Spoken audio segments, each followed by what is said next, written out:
রবিবার আমরা গেছিলাম শান্তিনিকেতন। অ্যাকচুয়ালি যাওয়ার কথা ছিল আমার আর সোনার, মানে আমার গার্লফ্রেন্ডের।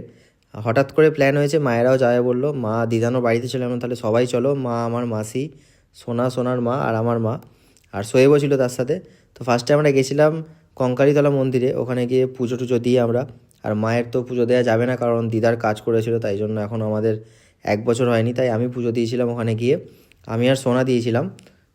ওখান থেকে আমরা চলে গেছিলাম সৃজনী শিল্পগ্রামে। ওখানে একটা জায়গা আছে, খুবই ভালো জায়গা। তো ওখানে গিয়ে অনেকক্ষণ আমরা ছিলাম, ফটো তুলেছি। তারপর আমরা ডিরেক্ট চলে গেছিলাম খেতে। ওখানে একটা রেস্টুরেন্ট ছিল শিল্পগ্রাম থেকে বেরিয়ে, ঘরে বাইরে। তো ওখানে খাওয়া দাওয়া করে লাস্টে চলে গেছিলাম সোনাঝুরি হাটে। ওখানে গিয়ে মাসি আর সোনা একটু নাচ টাচ করছিল, যেটা এখানে সবাই এসে করে। আমি প্রথম এই হাটে এসেছি, আমি জীবনে এত বড় হাট দেখিনি। শান্তিনিকেতনে আমি আগেও এসেছি, বাট খেলতে এসেছিলাম, এদিকে আসা হয়নি কোনো দিন।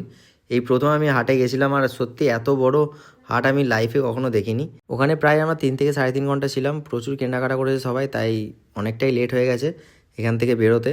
তো কেনাকাটার পর আমরা ডিরেক্ট বাড়িই চলে গেছিলাম, কোথাও দাঁড়াইনি আর।